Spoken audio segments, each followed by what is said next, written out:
شہریار، کم آن، بس بھی کر دو، کتنا پیوگے؟ یہ 8واں گلاس تھا جو شہیر نے ایک گھونٹ میں ختم کیا تھا۔ اس کا دوست اس کی حالت دیکھ کر پریشان ہو کر بولا تھا۔ وہ کہنے لگا، آج ڈوب جانا چاہتا ہوں اس نشے میں، مجھے ویسے بھی زندگی سے کوئی لگاؤ نہیں رہا۔ عورت کی بے وفائی انسان کو کہیں کا نہیں چھوڑتی۔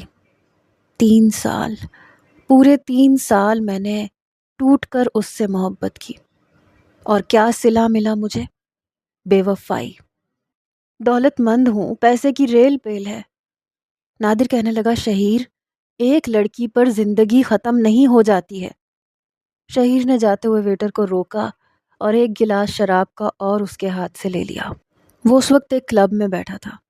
سامنے ڈانس فلور پر لڑکیاں بے باک لباس پہنے ناچ رہی تھیں، لیکن یہ ساری رنگینی اس کے لیے بے رنگ تھی۔ وہ کہنے لگا، میری زندگی تو اسی پہ ختم ہو جاتی تھی۔ مجھے نفرت ہو گئی ہے، اس سے بھی اور اپنی زندگی سے بھی۔ اس سے پہلے کہ وہ شراب کا گلاس اپنے لبوں سے لگاتا، نادر نے اس کے ہاتھ سے گلاس چھینا تھا۔ نادر کہنے لگا، میں تمہیں اور نہیں پینے دوں گا۔ اپنی حالت دیکھو، گھر کیسے جاؤ گے تم ڈرائیور کو بھی ساتھ نہیں لائے۔ ایسے کرتے ہیں، میں تمہیں اپنی گاڑی میں چھوڑ دیتا ہوں، چلو اٹھو یہاں سے۔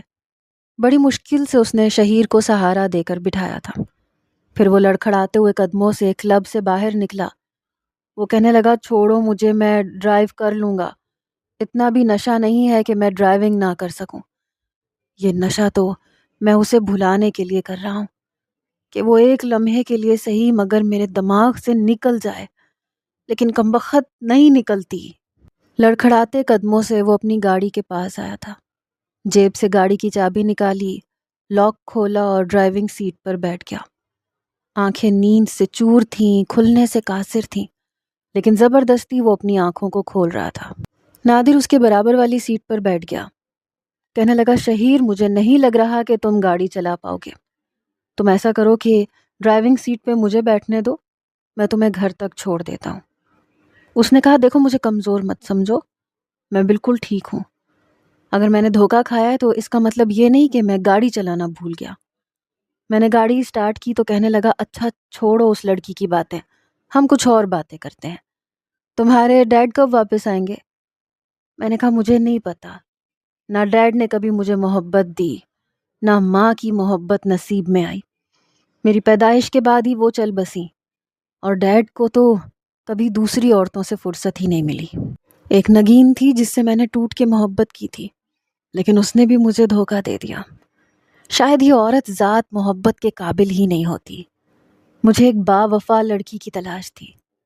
کیا کچھ نہیں کیا میں نے اس کے لیے، اپنے پیسے کو پانی کی طرح بہا دیا اس پر، لیکن جیسے ہی اسے کوئی مجھ سے بہتر شخص ملا تو وہ مجھ سے زیادہ حسین اور زیادہ امیر لڑکے کے پاس چلی گئی۔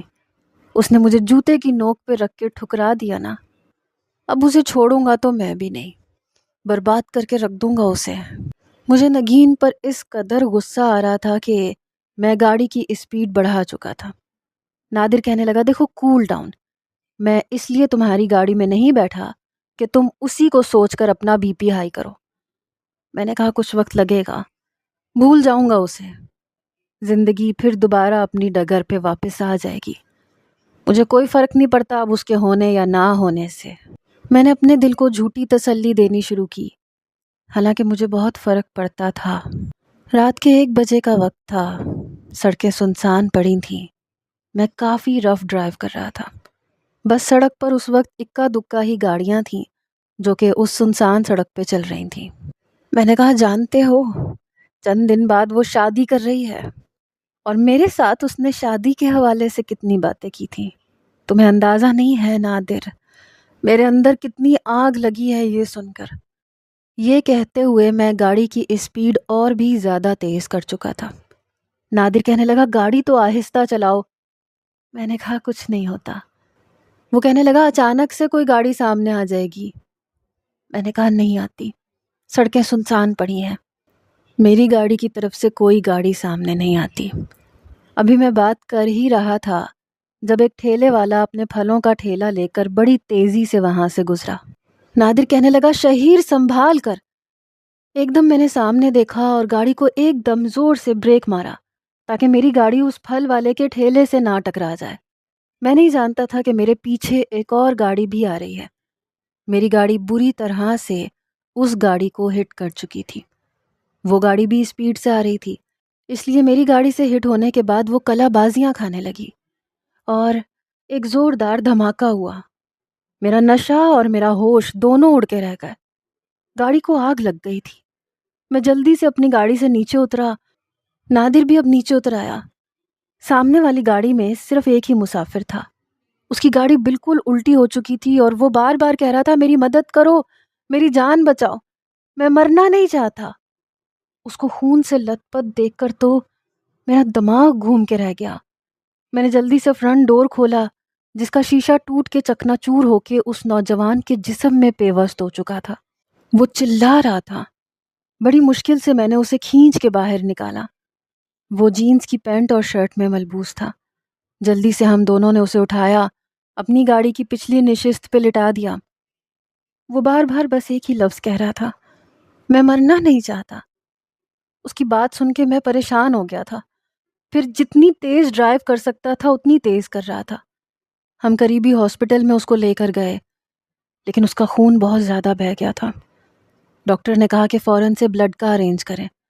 میں نے کہا، آپ میرا بلڈ گروپ چیک کر لیں، اگر اس لڑکے کو لگتا ہے تو بے شک میرے اندر کا سارا خون نکال کے اسے لگا دیں، لیکن اسے کچھ ہونا نہیں چاہیے۔ وہ کہنے لگا، تم کیا جذباتی باتیں بول رہے ہو؟ میں نے کہا، تم نے سنا نہیں وہ کیا کہہ رہا ہے؟ مجھے اسے بچانا ہے اور مجھے اپنی زندگی سے کچھ نہیں چاہیے۔ میں جینا نہیں چاہتا جبکہ وہ جینا چاہتا ہے۔ ڈاکٹر نے جب میرا بلڈ ٹیسٹ کیا تو کہنے لگا، آپ بلڈ نہیں دے سکتے کیونکہ آپ کا بلڈ گروپ اس لڑکے کے بلڈ گروپ سے بالکل الگ ہے اور اس کا بہت زیادہ خون ضائع ہو گیا ہے۔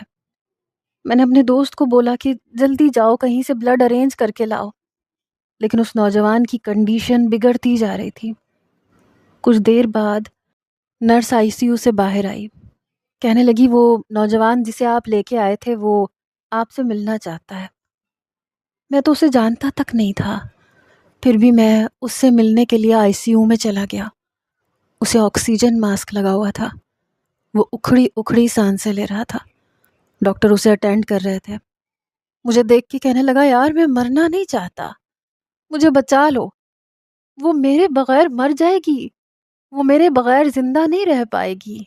بہت محبت کرتی ہے وہ مجھ سے، میرے گھر والے مجھے بہت یاد کرتے ہیں، اگر مجھے کچھ ہو گیا تو سب کے سب جیتے جی مر جائیں گے۔ میں نے اس کا ہاتھ اپنے دونوں ہاتھوں میں لے لیا۔ اس کی حالت دیکھ کر میری آنکھوں سے آنسو بہہ رہے تھے۔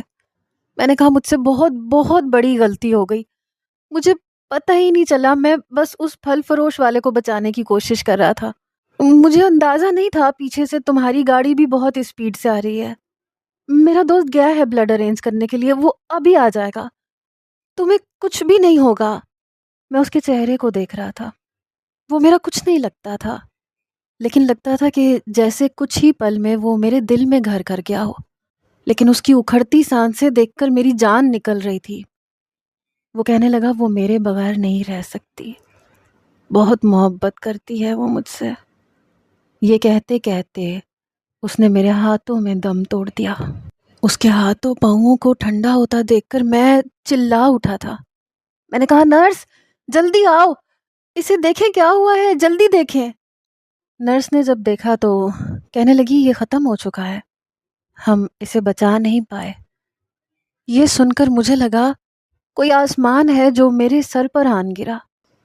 پہلے کبھی میں نے اسے نہیں دیکھا تھا، صرف 1 گھنٹے کا رشتہ تھا ہمارا اور 5 منٹ کی بات چیت اور ملاقات، اور میں یوں پھوٹ پھوٹ کے رو رہا تھا جیسے میرا کوئی قریبی مر گیا۔ مجھے اپنا آپ اس کا مجرم لگ رہا تھا۔ پتہ نہیں اس کی زندگی میں کتنی رنگینیاں تھیں، وہ جینا چاہتا تھا لیکن وہ مر گیا اور میری غلطی کی وجہ سے مر گیا، اور یہ غم مجھے اندر ہی اندر کھائے جا رہا تھا۔ کچھ دیر بعد نادر خون کی بوتل لے کے پہنچ گیا، لیکن مجھے یوں دھاڑے مار مار کے روتا دیکھ کر اس کے ہاتھ سے وہ بوتل گری۔ کہنے لگا، کیا ہوا؟ میں نے کہا، برباد ہو گیا، میں سب کچھ چلا گیا یار، وہ جینا چاہتا تھا لیکن میری وجہ سے مر گیا، میں اس کا قاتل ہوں۔ میں ہذیانی کیفیت میں آ چکا تھا۔ اس نے میرے منہ پہ ہاتھ رکھا، کہنے لگا چپ ہو جاؤ، شور مت مچاؤ، تم نے اس کے ساتھ کچھ نہیں کیا۔ یہ کہتے ہوئے وہ مجھے باہر لے گیا۔ میں نے کہا چھوڑو مجھے بتانے دو، میری وجہ سے وہ نوجوان مر گیا۔ وہاں سے گزرنے والا ڈاکٹر میرے پاس آ کے کھڑا ہو گیا، کہنے لگا یہ کون لگتا تھا آپ کا؟ نادر کہنے لگا ہمارا جگری دوست تھا۔ آپ دیکھ نہیں رہے میرا دوست پاگل ہو گیا اس کے مرنے پر، جو منہ میں آ رہا ہے بولے جا رہا ہے، اس کی ذہنی حالت ٹھیک نہیں ہے۔ وہ کہنے لگا کہ آپ اس کے گھر والوں کو بتا دیں تاکہ وہ اس کا چہرہ دیکھ لیں۔ نادر کہنے لگا اس کے سب کچھ ہم ہی ہے، اس کی تدفین ہم ہی کریں گے۔ میں نادر کو حیرت سے دیکھ رہا تھا۔ میں نے کہا تم جھوٹ کیوں بول رہے ہو، ہم تو اسے جانتے تک نہیں ہیں۔ تو وہ کہنے لگا تم چپ کرو، پولیس کیس بن جائے گا، تمہیں اندازہ نہیں ہے تم کتنی بڑی مصیبت میں پھنس جاؤ گے۔ میں نے کہا کیا ہو جائے گا، زیادہ سے زیادہ مجھے پھانسی ہو جائے گی، ہونے دو، لیکن میں اس گلٹ کے ساتھ نہیں جی سکتا جو مجھے اندر سے اور بے چین کر رہا ہے۔ اگر میں گاڑی ٹھیک سے چلاتا تو آج وہ زندہ ہوتا۔ نادر کہنے لگا خدا کے لیے چپ ہو جاؤ شہیر، یہ ایک حادثہ تھا، اسے حادثہ سمجھ کے بھولنے کی کوشش کرو۔ میں نے کہا حادثہ نہیں تھا، تم جانتے ہو مجھ سے ہوا ہے یہ سب۔ نادر کہنے لگا غلطی سے ہوا ہے اور اب تم کچھ نہیں بولو گے۔ اس نے جلدی سے میرے باپ کو فون کر کے سب کچھ بتا دیا۔ کچھ ہی دیر میں پولیس آ چکی تھی، وہی جو میرے باپ کے چمچے تھے۔ مجھے فوراً وہاں سے باہر لے آئے، کہنے لگے آپ کچھ نہیں بولیں گے، ہم سنبھال لیں گے سب کچھ، یہ سب ایک حادثہ لگے گا۔ لیکن میرا دل مطمئن نہیں تھا۔ اس کی تدفین میں نے اپنے ہاتھوں سے کی تھی، اس کا بٹوا، اس کا موبائل، سب کچھ میرے ہاتھ میں رکھا گیا تھا، اور میں اپنے آنسو ایک پل کے لیے نہیں روک پا رہا تھا۔ اس کے بعد مجھے بخار ہو گیا، 3 دن میں بخار میں پڑا رہا۔ میرے والد صاحب زیادہ تر ملک میں نہیں ہوتے تھے، لیکن اب وہ واپس آ گئے تھے اور سیدھے میرے کمرے میں آئے۔ میں اس وقت 102 بخار میں تھا۔ کہنے لگے شہیر تمہیں کیا ہو گیا؟ میں نے کہا میرے ہاتھ سے قتل ہو گیا، میں نے اس شخص کو مار دیا۔ کہنے لگے تم پاگل ہو گئے ہو، بار بار یہ کہنا چھوڑو کہ تم نے قتل کیا ہے، بڑی مشکل سے میں نے یہ معاملہ ہینڈل کیا ہے۔ نادر کیونکہ میرے پاس ہی بیٹھا ہوا تھا تو وہ اس سے کہنے لگے کہ اس لڑکے کے گھر والوں کو انفارم کر دیا تھا نا؟ نادر نے نفی میں سر ہلایا، کہنے لگا میری ہمت نہیں ہے، اور جس طرح کی یہ دیوانوں کی طرح باتیں کر رہا ہے، اگر ان کے گھر والوں نے اس کے منہ سے یہ سب کچھ سن لیا تو آپ جانتے ہیں وہ لوگ اسے ہی قاتل سمجھیں گے۔ وہ کہنے لگے یہ تو تم نے صحیح کیا، اب جب تک اس کی کنڈیشن ٹھیک نہیں ہو جاتی اس لڑکے کے گھر والوں کو کچھ بھی پتہ نہیں چلنا چاہیے۔ چند روز کے بعد جا کر میرا بخار اترا۔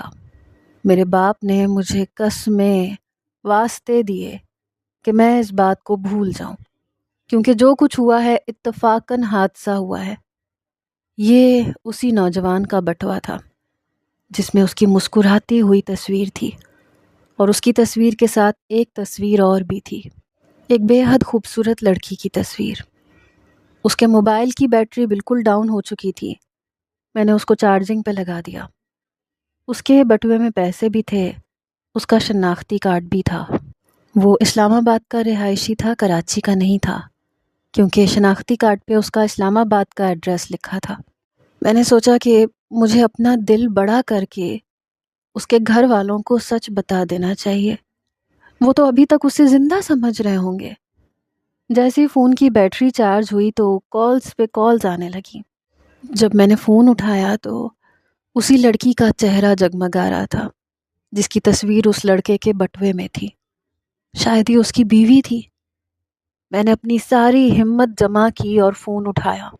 میں نے ابھی ہیلو بھی نہیں کہا تھا، وہ کہنے لگی وسیع یہ کیا بدتمیزی ہے، میں کتنے دن سے تمہیں کال کر رہی ہوں، فون کیوں نہیں اٹھا رہے تھے میرا؟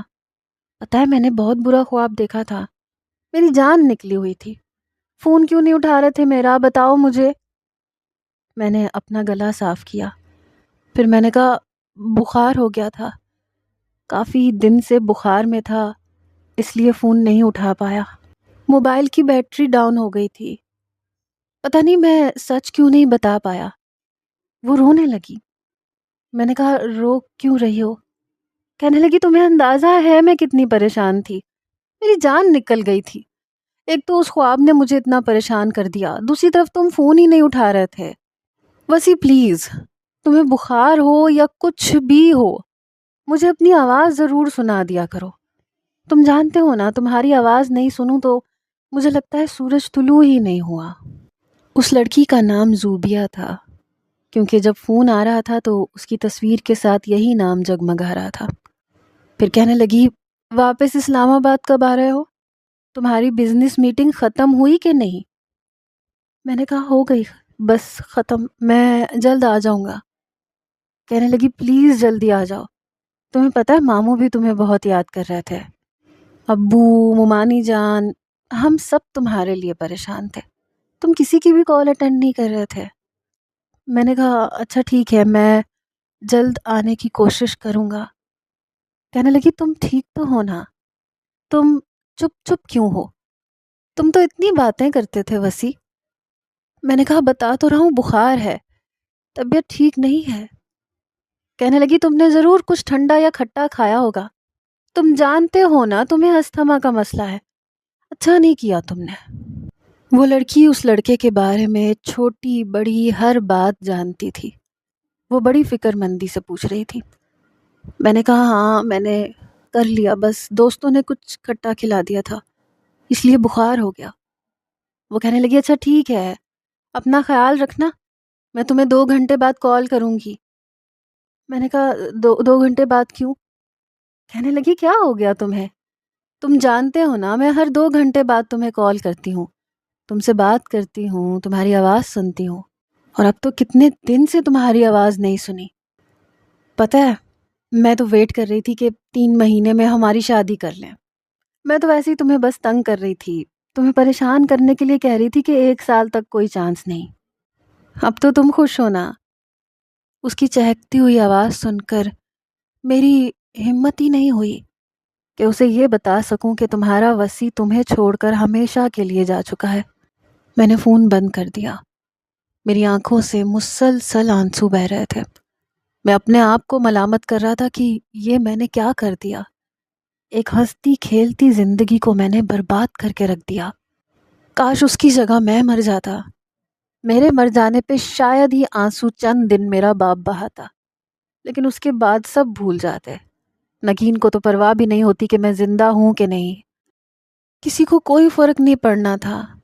وہ کیوں مر گیا جس کی زندگی سے کتنے لوگوں کی زندگی کی سانسیں چل رہی تھیں، کتنی خوشحال زندگی تھی اس کی، اور وہ سب کچھ چھوڑ کے چلا گیا۔ کیا بیتے گی اس کے گھر والوں پہ جب انہیں یہ پتا چلے گا کہ ان کا بیٹا اس دنیا میں نہیں رہا؟ کیا گزرے گی اس لڑکی پر جو اسے بے تحاشا چاہتی ہے، اور ہر 2 گھنٹے اس کی آواز نہ سنے تو اسے چین نہیں آتا؟ میرے کانوں میں اس جوان کی آواز گونج رہی تھی کہ میں جینا چاہتا ہوں، پلیز مجھے بچا لو، میں مرنا نہیں چاہتا، وہ میرے بغیر جی نہیں پائے گی، وہ مر جائے گی۔ اس کی آوازیں میرے سینے میں کسی تیر کی طرح لگ رہی تھیں۔ میں نے اپنے دونوں کانوں پر ہاتھ رکھ لیا، میں چاہ رہا تھا یہ آوازیں، یہ باز گشت سب میرے کانوں سے دور ہٹ جائیں، یا میں اپنی سماعت کی قوت کھو دوں تاکہ مجھے کچھ بھی سنائی نہ دے۔ 2 گھنٹے بعد اس لڑکی کی پھر سے کال آ گئی۔ وہ مجھے وسیع سمجھ رہی تھی، اس کے علاوہ اور بھی بہت سے لوگوں کی کال آنے لگی، شاید اس کے والدین تھے۔ وہ کہہ رہے تھے تم کہاں تھے بیٹا، ایک میسج کر دیتے، ہم تمہارے لیے بہت پریشان تھے۔ اچھا گڈی سے بات کرو، کہہ رہی ہے وسیع بھیا سے بولیں کہ میرے لیے اس دفعہ کراچی سے نمکو ضرور لے کے آئیں، اور تم جانتے ہو نا اگلے مہینے رابعہ کی شادی بھی ہے، تمہارے باس نے تمہیں لون دینے کی حامی بھری کہ نہیں؟ میں کسی سے کیا بات کرتا، میں سمجھ ہی نہیں پا رہا تھا کہ انہیں کیسے بتاؤں کہ ان کا بیٹا اب اس دنیا میں نہیں رہا۔ پھر سوچا کہ مجھے ان کے پاس جانا چاہیے، شاید وہاں جا کے بتاؤں تو انہیں ٹھیک سے سمجھا پاؤں گا۔ لیکن یہ بات جب میں نے نادر سے کہی تو وہ کہنے لگا تم پاگل تو نہیں ہو گئے، تمہیں ضرورت کیا تھی اس کا فون اٹھانے کی؟ تم فون مجھے دو، میں خود بتا دیتا ہوں کہ ان کے بیٹے کا ایکسیڈنٹ ہو گیا تھا اور اس کا انتقال ہو گیا ہے۔ میں نے کہا مت بتاؤ یار، وہ لڑکی مر جائے گی یار، ایک شخص تو میرے ہاتھوں مر گیا، اس کے ساتھ منسلک بہت سے لوگ مر جائیں گے۔ وہ کہنے لگا ایسا نہیں ہوتا، جس کی موت اللہ کے ہاتھ میں ہے تو کسی کو کچھ بھی ایسے نہیں ہوتا، آہستہ آہستہ ان کو صبر آ جائے گا۔ میں نے کہا پھر بھی میں نہیں چاہتا کہ میری وجہ سے کسی کو بھی کچھ ہو، تم فی الحال انہیں کچھ مت کہو، میں کچھ سوچتا ہوں کیا کرنا ہے۔ وہ کہنے لگا کیا کرنا ہے؟ اس کا کوئی حل نہیں ہے، تم اسے زندہ نہیں کر سکتے۔ کیا کہو گے جب وہ پوچھیں گے کہ کہاں ہے وہ؟ میں نے کہا کوئی بہانہ بنا دوں گا، کہہ دوں گا بیرون ملک میں ہے، اس کے باس نے اسے بھیج دیا ہے اور وہ 1 سال تک نہیں آ سکتا۔ میں چاہتا ہوں اس لڑکے کی ساری ذمہ داریاں میں پوری کروں جو اس کے ذمہ تھیں۔ میری زندگی میں ویسے بھی کچھ نہیں بچا، اگر میری زندگی سے کسی کو کوئی فائدہ ہو جائے تو کیا حرج ہے؟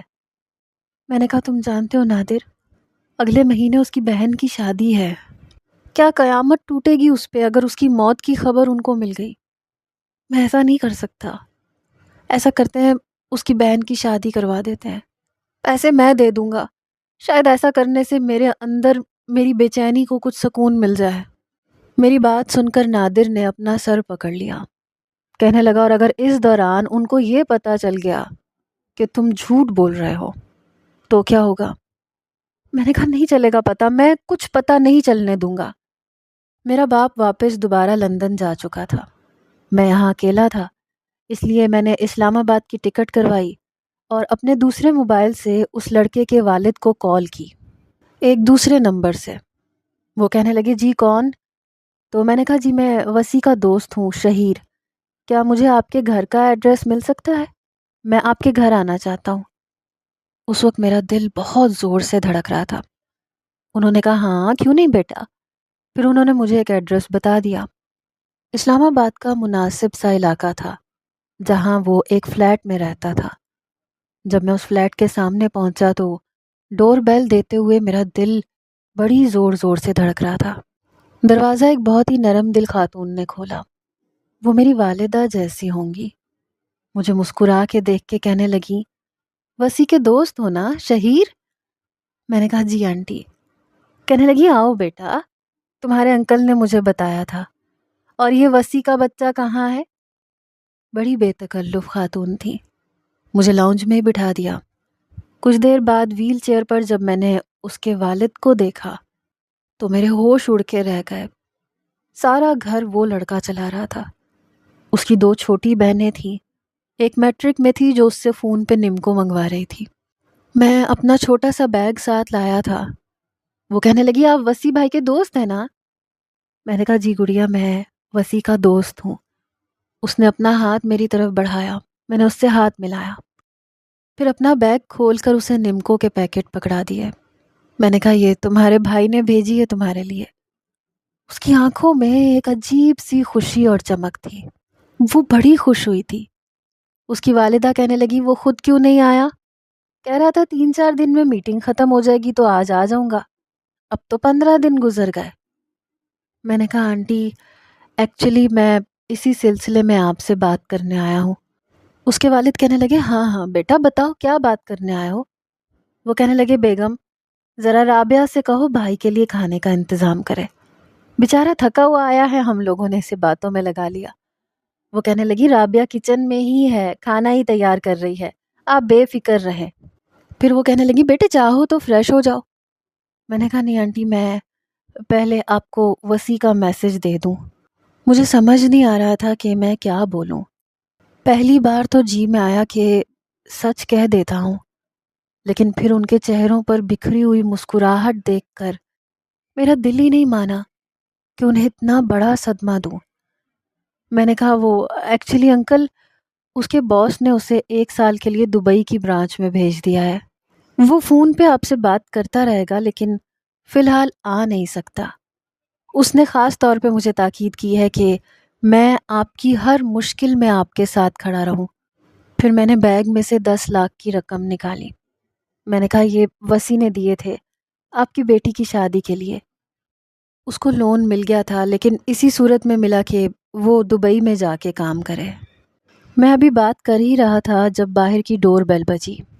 چھوٹی بہن نے جیسے ہی دروازہ کھولا تو سامنے وہی لڑکی تھی، جینز کی پینٹ پہنے ہوئے، اوپر سے کرتی پہنی ہوئی تھی، گلے میں مفلر پہنے ہوئے تھی۔ جیسے ہی اندر آئی کہنے لگی، ماموں یہ وسیع کا بچہ کمرے میں چھپا ہوا ہے نا، مجھے پتا ہے وہ واپس آ چکا ہے اور مجھ سے جھوٹ بول رہا ہے۔ وہ جو شخص ویل چیئر پہ بیٹھا تھا کہنے لگا، نہیں میرے بچے، واقعی نہیں آیا وہ، بلکہ وہ 1 سال کے لیے دبئی چلا گیا ہے۔ یہ سن کر اس لڑکی کی آنکھیں حیرت سے پھیلی۔ وہ کہنے لگی، ایسے کیسے جا سکتا ہے؟ جھوٹ بول رہا ہوگا، میں ابھی فون کر کے پوچھتی ہوں۔ اس وقت وسیع کا فون میری جیب میں ہی تھا، لیکن وائبریشن موڈ پر تھا۔ وہ مسلسل کالز کر رہی تھی اور فون میری جیب میں بج رہا تھا۔ بہت خوبصورت لڑکی تھی۔ میں نے نظریں جھکا لیں۔ پتہ نہیں کیوں مجھے بے چینی سی محسوس ہو رہی تھی۔ اس کی والدہ کہنے لگی، اچھا بیٹے ایسا کرو، تم فریش ہو جاؤ، رابعہ نے کھانا تیار کر لیا ہے۔ پھر کہنے لگی، زوبیہ تم بھی بیٹے کھانا کھا لو۔ وہ کہنے لگی، جی ممانی۔ یہ کہہ کر وہ ایک کمرے کی طرف چلی گئی۔ مجھے گیسٹ روم تک اس کے والد ہی لے کر گئے تھے۔ ایک کمرے کی طرف اشارہ کر کے کہنے لگے، یہ تمہارے لیے میں نے صاف کروا دیا تھا۔ میں جیسے ہی کمرے کے اندر گیا تو وہ بھی میرے ساتھ ہی اپنی ویل چیئر چلاتے ہوئے اندر آ گئے۔ کہنے لگے، بیٹا تم رابعہ کی شادی تک تو رکو گے نا، کیونکہ میں تو باہر نہیں جا سکتا، اس لیے باہر کا کوئی بھی کام کچھ بھی میں نہیں کر سکتا۔ وسیع ہوتا تو سب سنبھال لیتا۔ یہ سن کر میرے دل کو کچھ ہوا تھا۔ میں نے کہا، جی جی میں اسی لیے تو یہاں آیا ہوں، میں شادی تک یہیں رکوں گا۔ وہ کہنے لگے، چلو ٹھیک ہے، اصل میں یہ وسیع کی منگیتر تھی، 3 مہینے بعد تو ہم نے وسیع کی بھی شادی کرنی تھی، لیکن خیر کام بھی ضروری ہے، نوکری کرنے والوں کا یہی مسئلہ ہوتا ہے بیٹا۔ پھر بہن کی شادی پر اس نے اتنی بڑی رقم لون لی ہے تو ظاہر سی بات ہے اسے باس کی بات تو ماننی ہی تھی۔ پھر کہنے لگے، میری بہن اور بہنوئی عمرے کی ادائیگی کے لیے گئے ہیں، اس لیے زوبیہ یہیں پہ رہتی ہے۔ کچھ دیر ادھر ادھر کی باتیں کرنے کے بعد وہ کمرے سے جا چکے تھے۔ میں نے اپنا سامان ایک طرف رکھا اور نہانے کے لیے چلا گیا، لیکن میری بھوک بالکل مر چکی تھی۔ اس کمرے میں زوبیہ اور وسیع کی تصویریں لگی تھیں، دونوں ایک ساتھ کھڑے ہنس رہے تھے۔ ایک تصویر ان کی منگنی کی بھی تھی، جہاں وہ اپنی منگیتر کو انگوٹھی پہنا رہا تھا۔ کچھ دیر بعد وسیع کی چھوٹی بہن، جس کا نام تو نمرہ تھا لیکن سب اسے گڑیا گڑیا کہتے تھے، وہ کہنے لگی، شہیر بھائی کھانا لگ گیا، آ جائیں۔ میں نے گہری ٹھنڈی سانس لی اور باہر آ گیا۔ کھانا ٹیبل پہ لگ چکا تھا، سبھی کھانے میں مصروف تھے، لیکن زوبیہ اداس لگ رہی تھی۔ وہ بار بار فون کر رہی تھی۔ میں نے جیب سے موبائل نکالا اور اسے میسج کر دیا کہ میں ابھی تھوڑا بیزی ہوں، تھوڑی دیر بعد بات کروں گا۔ میسج پڑھنے کے بعد اس نے فون ٹیبل پہ رکھ دیا۔ رابعہ کہنے لگی، تمہیں کیا ہوا؟ کیوں منہ بنائے بیٹھی ہو؟ کہنے لگی، اچھا نہیں کیا اس نے، مجھے بتایا تک نہیں اور دبئی چلا گیا۔ رابعہ کہنے لگی، اگر تمہیں بتاتا تو تم منع کر دیتی، پھر وہ کیا کرتا؟ وہ کہنے لگی، جیسے ہی امی ابو عمرہ کر کے آئیں گے میں دبئی چلی جاؤں گی، میں نہیں رہ سکتی اس کو دیکھے بغیر۔ پتہ نہیں اس لڑکی کی باتیں ہی سن کر میری بے چینی بڑھنے لگتی تھی۔ اس نے ٹھیک سے کھانا بھی نہیں کھایا۔ میں نے بھی تھوڑا سا کھانا کھایا اور کھڑا ہو گیا۔ اس لڑکی نے ایک نظر بھی مجھے نہیں دیکھا، اسے فکر تھی تو بس صرف وسیع کی۔ وسیع کی والدہ کہنے لگی، بیٹا تم نے ٹھیک سے کھانا کیوں نہیں کھایا؟ میں نے کہا، بس آنٹی میں کھا چکا ہوں، کچھ دیر سونا چاہتا ہوں۔ یہ کہہ کر میں اپنے کمرے میں آ گیا۔ ساتھ ہی وسیع کے موبائل پر زوبیہ کی کال آنے لگی اور وہ ویڈیو کال تھی۔ میں نے فون کاٹ دیا تو اس نے وائس میسج کیا، کہنے لگی، جلدی سے میرا فون اٹھاؤ، بس اب بہت ہو گیا۔ تمہیں پتہ ہے 15 دن سے میں نے تمہیں نہیں دیکھا، بنا بتائے تم دبئی چلے گئے، تم نے میرے بارے میں کچھ نہیں سوچا؟ جلدی سے میری ویڈیو کال اٹھاؤ نہیں تو میں تم سے ناراض ہو جاؤں گی۔ میں یہ نہیں سمجھ پا رہا تھا کہ اس کی ویڈیو کال کیسے اٹھاؤں، کیسے بتاؤں کہ میں اس کا وسیع نہیں ہوں، اور جہاں اس کا وسیع جا چکا ہے کبھی لوٹ کر واپس نہیں آئے گا۔ میں اس سے میسیجز پہ ٹال مٹول کرنے لگا کہ ابھی بیزی ہوں، آفس میں ہوں، رات کو بات کروں گا۔ رات کو یہ کہہ دیتا تھا کہ جلدی سو گیا تھا، وقت نہیں ملا۔ میں یوں ہی دن گزار رہا تھا۔ وسیع کی بہن کی شادی کی ساری تیاری اس کے والد کے ساتھ مل کر رہا تھا۔ 1 مہینہ کیسے گزرا پتہ بھی نہیں چلا۔ شادی کے فنکشن شروع ہو چکے تھے، سب لوگ خوش تھے، لیکن اس کے والد بہت اداس تھے۔ کہنے لگے کاش اس کا باس اسے 4 دن کی چھٹی دے دیتا، کم از کم اپنی بہن کی شادی تو دیکھ لیتا۔ لیکن یہ باس مہلت نہیں دیتے۔ ان کی بات میرے دل کو جا کر لگی۔ باس مہلت دے بھی دیں تو موت کبھی بھی مہلت نہیں دیتی۔ یہ نہیں دیکھتی کہ اس شخص کی کتنی اشد ضرورت تھی، بس اپنے مقررہ وقت پہ آ جاتی ہے۔ مہندی کے فنکشن پہ جب میں نے زوبیہ کو تیار ہوئے دیکھا تو اپنی آنکھیں جھپکنا بھول گیا تھا۔ وہ بے حد خوبصورت لگ رہی تھی، بار بار وسیع کے نمبر پہ کال کیے جا رہی تھی۔ میں فوراً سے اپنے کمرے میں گیا اور فون اٹھایا۔ کہنے لگی بہت بدتمیز ہو، جلدی سے ویڈیو کال اٹھاؤ، بتاؤ میں کیسی لگ رہی ہوں۔ میں نے کہا زوبیہ میں آفس میں بیٹھا ہوں، میرے سامنے میرا کھڑوس باس کھڑا ہے، اس کے سامنے ویڈیو کال نہیں اٹھا سکتا۔ وہ کہنے لگی بھاڑ میں جائے تمہاری نوکری اور تم۔ یہ کہہ کر اس نے فون بند کر دیا۔ میں نے فون جیب میں رکھا اور جلدی سے کمرے سے باہر آ گیا۔ ہم سب لوگ ہال میں جا چکے تھے۔ آج وہ جتنی خوبصورت لگ رہی تھی، بار بار میری نظریں اس پر اٹھ رہی تھیں اور اس کے چہرے پر جا کر رک جاتی تھیں۔ وہ ہنس رہی تھی، مسکرا رہی تھی، رابعہ کو مہندی لگا رہی تھی۔ میں نے دیکھا کہ وہ اپنے ہاتھ پر بھی دل بنا کر اس پر وسیع کا نام لکھ رہی تھی۔ اس 1 مہینے میں اس نے کبھی بھی مجھ سے بات کرنے کی کوشش نہیں کی تھی۔ مہندی کی رات کو جب فنکشن ختم ہوا تو ہم سب بہت تھک چکے تھے۔ میں جب سونے کے لیے اپنے کمرے میں بیڈ پہ لیٹا تو اس کی کال آنے لگی۔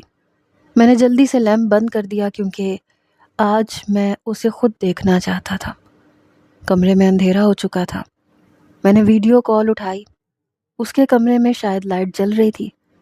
کہنے لگی وسیع لائٹ کیوں بند کی ہوئی ہے؟ میں نے کہا بہت خوبصورت لگ رہی ہو۔ کہنے لگی شرافت سے لائٹ کھولو، مجھے تمہیں دیکھنا ہے۔ میں نے کہا ابھی نہیں یار، ابھی تھک کے لیٹا ہوں، بس کچھ دیر تم سے ایسے ہی بات کروں گا۔ کہنے لگی جب سے تم غائب ہوئے ہو نا، تم نے ایک بار بھی مجھے اپنی شکل نہیں دکھائی۔ پھر کہنے لگی واو واو۔ میں نے کہا کیا ہوا؟ تو اس نے گھر کی کھڑکی کھولی، باہر بارش ہو رہی تھی۔ کہنے لگی یاد آیا تمہیں؟ میں نے کہا کیا؟ کہنے لگی بدھو ہو تم، ایک دم ہماری منگنی کی رات کو بھی تو بارش ہوئی تھی، ہم دونوں چھت پہ نہانے گئے تھے، پتہ نہیں تم اتنے حسین لمحے کیسے بھول جاتے ہو۔ وہ شاید وسیع کے ساتھ گزرے ہوئے کچھ لمحوں کو یاد کر رہی تھی۔ پھر کہنے لگی میں چھت پہ جا رہی ہوں، آج میں اکیلی نہاؤں گی۔ میں نے کہا زوبیہ بیمار پڑ جاؤ گی، کوئی ضرورت نہیں اس وقت چھت پہ جانے کی۔ کہنے لگی میں تو جا رہی ہوں، روک سکتے ہو تو روک لو۔ اس نے فون آف نہیں کیا تھا، ویسے ہی مین ڈور کھولا اور اوپر کی طرف جانے لگی۔ میں نے کہا زوبیہ پلیز، یہ کوئی وقت نہیں ہے اوپر جانے کا۔ تو کہنے لگی تو پھر آ جاؤ واپس آ کے مجھے بچا لو، آ سکتے ہو دبئی سے واپس میرے لیے۔ بظاہر تو ہماری کبھی بات چیت نہیں ہوئی تھی، البتہ فون پر وہ مجھ سے روز بات کرتی تھی۔ کبھی کبھی مجھے لگتا تھا جیسے میں شہیر نہیں ہوں، وسیع ہوں۔ پتہ نہیں لیکن نہ چاہتے ہوئے بھی مجھے اس لڑکی میں دلچسپی سی محسوس ہونے لگی تھی۔ وہ چھت پر اس وقت اکیلے بارش میں نہا رہی تھی۔ جس اپارٹمنٹ میں وہ لوگ رہتے تھے وہاں اور بھی لوگ رہتے تھے، وہاں سے لڑکے بھی اس طرح چھت کے اوپر آ سکتے تھے۔ پتہ نہیں کیوں لیکن مجھے وسیع کے گھر والوں کا اور اس کا ہر رشتہ جینے کی عادت ہونے لگی۔ ایسے لگتا تھا جیسے یہ سب میری ذمہ داری ہے، میری ذمہ داری بن چکے ہیں۔ میں بار بار اسے کہہ رہا تھا زوبیہ نیچے جاؤ، تم جانتی ہو نا آوارہ لڑکے اس وقت چھت پہ چڑھ جاتے ہیں۔ تو کہنے لگی اتنی ٹینشن ہے تو آ جاؤ نا۔ وہ اوپر بارش میں نہا رہی تھی، گول گول گھوم رہی تھی، موبائل اس کے ہاتھ میں تھا۔ میں نے موبائل آف کر دیا۔ میرے کمرے کے سامنے ہی سیڑھیاں تھیں۔ پھر میں نے کمرے کا دروازہ کھولا اور فلیٹ سے باہر نکل کے اوپر چلا گیا۔ جب میں چھت پہ گیا تو وہ آنکھیں بند کیے گول گول گھوم رہی تھی، اپنے بازو پھیلائے ہوئے تھے۔ اسے دیکھ کر میں بے خود سا ہو گیا۔ چلتے ہوئے پتہ ہی نہیں چلا کب میں اس کے قریب آ گیا۔ ایک دم اس کا ہاتھ میرے کندھوں پہ لگا، پھر بند آنکھوں سے ہی وہ میرے قریب آ گئی۔ ابھی بھی اس کی آنکھیں بند تھیں، چہرے سے بارش کے قطرے بہہ کر کرتے میں جذب ہو رہے تھے، اور میں بڑی بے خودی سے اسے دیکھ رہا تھا۔ پتہ ہی نہیں چلا کب میرے ہاتھ اس کی جانب بڑھنے لگے۔ میں نے اسے دونوں بازوؤں سے پکڑ لیا تو ایک دم اس نے آنکھیں کھولیں، اور پھر اس کے بعد